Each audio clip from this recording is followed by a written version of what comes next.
It's been more than a year since the coronavirus pandemic began, and COVID-19 has claimed more than 4 million lives across the world. But there are still many questions about its origins, and calls for further probes have been mounting. Despite that, Beijing has rejected the World Health Organization's calls for a renewed investigation, calling the move politically motivated. It says the efforts were more political than scientific. China had earlier said a similar request from the WHO was, quote, disrespectful towards science.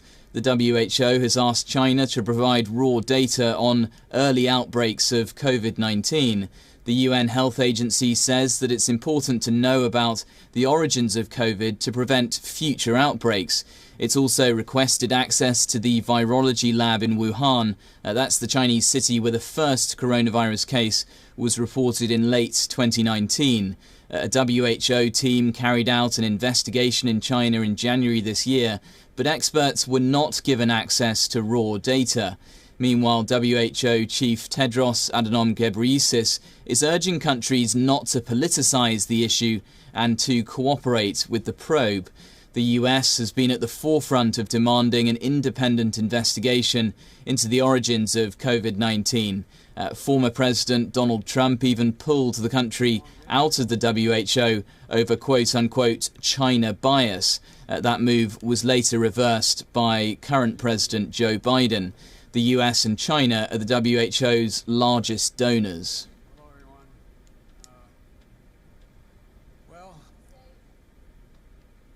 And staying with the coronavirus, the US has become the world's latest country to approve a booster shot for COVID-19.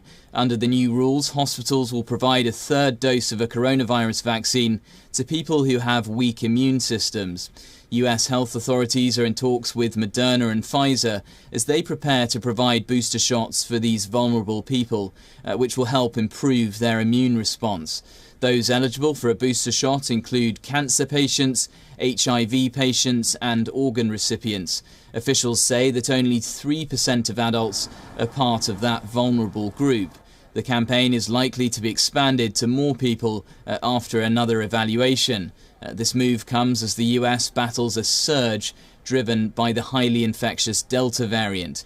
Cases have been rising, especially in states where they have lower vaccination levels. The use of booster shots has sparked a war of words between Washington and the WHO, the World Health Organization. The organization's Director General Tedros Adhanom Ghebreyesus has called for the suspension of booster shots until at least 10% of the population of every single country in the world is fully vaccinated.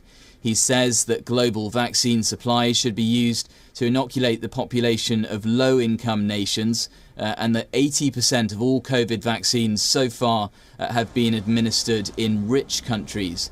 The US has pushed back, saying it can provide a third vaccine dose if needed, and that it will donate surplus vaccines to poorer countries. And the White House also saying that the US has already donated over 110 million doses to nearly 60 countries. The US actually has the world's largest vaccine supply, and 70% of its population has received at least one dose of a coronavirus vaccine. Several nations, including Israel and Russia, have already been administering booster shots. At the same time, though, vaccine inequity has also been rising. Less than 5% of the doses administered to date around the world have been in Africa, while more than 50% of the European Union's adult population has now been fully vaccinated. Earlier, the WHO called for a waiver on vaccine patents to boost the production of COVID jabs. While this was backed by the United States, the demand was rejected by several European nations. Healthcare systems. WHO director. All right, let's move on to the situation in Afghanistan now. And with the group now claiming to control Kabul province, the Taliban has captured 18 provinces in Afghanistan in its violent push for power. By now, they have control over more provinces than the Afghan government in Kabul. The group says it has captured the Afghan city of Lashkar, which is a city in southwestern Afghanistan, is the capital of Helmand province. Lashkar is the latest to fall following a string of attacks unleashed by the Taliban, and they've also taken over Logar province. This comes hours after the Taliban claimed it had captured both Kandahar and Herat. According to sources, military and government officials had evacuated the city after striking a deal with the Taliban. Kandahar, which is the second largest city in Afghanistan, is also under the group's control. That means that only the capital Kabul and minor pockets of other territories are left in the control of the Afghan government. Meanwhile, a Taliban spokesperson tweeted about the fall of the city, saying that Kandahar is completely conquered. This coming after the country's third largest city also fell to the Taliban. Government security forces had to withdraw to, quote, prevent further destruction. Meanwhile, in Herat, all provincial buildings, including the governor's office, police headquarters and other facilities, have now been taken over. Take a look at these visuals from Herat, which are from after the city was captured by the Taliban. You can see government armoured vehicles retreating from the area, and this is the police headquarters in Herat, where the Taliban has hoisted its flag over the building. Dozens of military vehicles, weapons and ammunition have also fallen into their hands. The city was actually under siege for weeks, with the Afghan army, veteran warlords, even civilian fighters trying to hold on to the city, but they of course eventually failed. The Taliban tore through the city's defence lines, moved through the streets, battled government forces and closed highways and the airport, and it actually took less than 4 days for the Taliban to overturn the Afghan troops. The capture of major provincial capitals represents the Taliban's biggest military victories since they began their latest offensive in May of this year. Next on the Taliban's target could be Kabul, and WION's correspondent Anas Malik sent this report from the capital of Afghanistan. Take a look.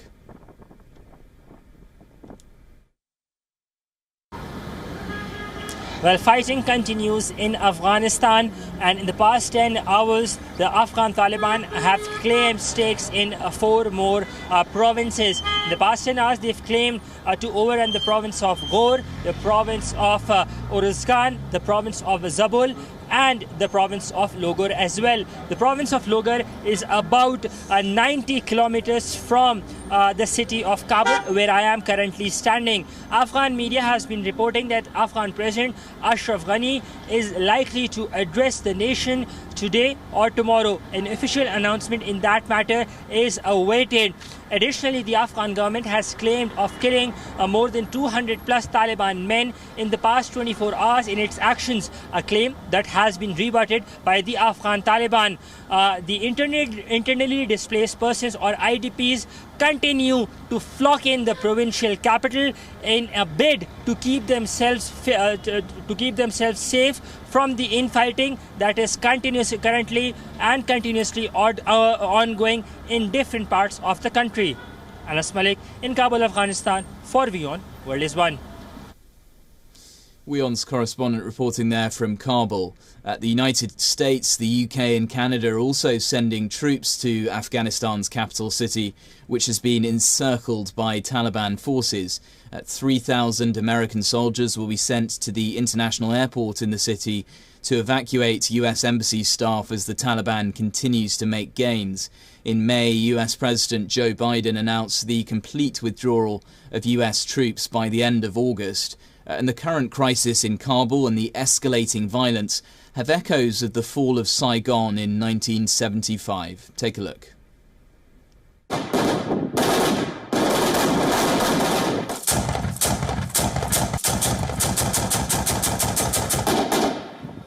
Weeks of intense war in Afghanistan has almost reached its tipping point.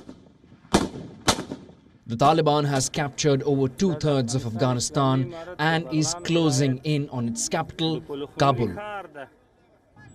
As the battle gets even more fierce, the United States has pumped in American troops in Afghanistan to evacuate embassy staff from Kabul. This is not abandonment. This is not an evacuation. This is not the wholesale withdrawal. What this is a reduction in the size of our civilian footprint.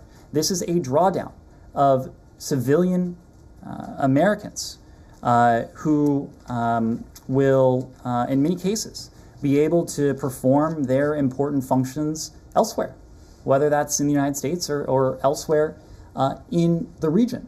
So the message shouldn't be, the implications of this shouldn't be outsized.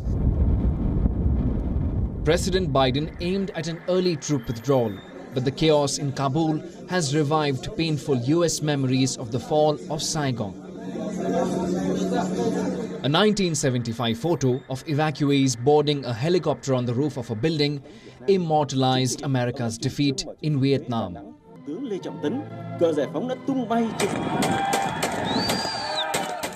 In June this year, as the Taliban advance built momentum, Biden himself addressed the Saigon parallels and dismissed them out of hand. There's going to be no circumstance where you see people being lifted off the roof of an embassy of the United States from Afghanistan. The chairman of the US Joint Chiefs of Staff, General Mark Milley, also rejected comparisons to the departure exit from Saigon. He said, "I do not see that unfolding. I may be wrong, who knows? You can't predict the future. But I don't see Saigon 1975 in Afghanistan." Leading Republican lawmaker Mitch McConnell slammed Joe Biden for his withdrawal strategy. He said, "The latest news of a further drawdown at our embassy and a hasty deployment of military forces seem like preparations for the fall of Kabul." President Biden's decisions have us hurtling toward an even worse sequel to the humiliating fall of Saigon in 1975. 3,000 American soldiers will secure the airport and carry out evacuation of American staff from its embassy. 1,000 soldiers will be sent to Qatar for technical and logistical support, while 3,500 to 4,000 will be positioned in Kuwait to deploy if needed. That is over 7,500 American soldiers. When Pentagon spokesman John Kirby was asked about the inevitable comparisons with the fall of Saigon, Kirby tried to underline the differences. A couple things at the top. We're not completely eliminating our diplomatic presence on the ground. Nobody is abandoning Afghanistan. It's not walking away from it. It's doing the right thing at the right time to protect our people. The U.S. has been slowly pulling its embassy forces out of Afghanistan since April. It just now wants to speed it up. So it's again going to great lengths to dispel that notion that this is going to be helicopters landing on the roof and troops rappelling down and pulling people up and flying away quickly. But the question was asked at the Pentagon that it seems odd that you're on the one hand slightly downplaying it. On the other hand, you're sending 3 infantry battalions, ground forces, paratroopers in to do this, to pull far fewer people out. Does that almost seem like overkill? And again, both at the Pentagon and the State Department trying to project that sense of calm, saying, we just have to protect our people. The Taliban has captured 15 provincial capitals in Afghanistan in just 8 days. This kind of battlefield momentum has never been seen before. The 8-day blitz has left only the capital Kabul and pockets of other territories in government hands.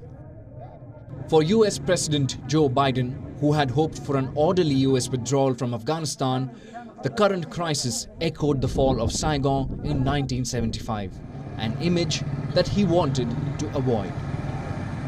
Bureau Report, WION, World is One. Let's move on to the United States now, and the Colorado River is a major source of water for around 40 million people across the western United States. But with sweltering temperatures and a decline in water levels, farmers in Arizona are bracing for steep cuts in their water supply, forcing them to rethink their current farming practices. Take a look. The Colorado River is one of the major sources of water for irrigation in the U.S. West. The 1,450-mile-long river that drains an expansive watershed encompassing 7 U.S. states. From here, water spills into irrigation channels in Arizona. Not for long though. Water supplies to farms in Arizona will soon be subjected to cuts, something that the farmers in Arizona are bracing themselves for.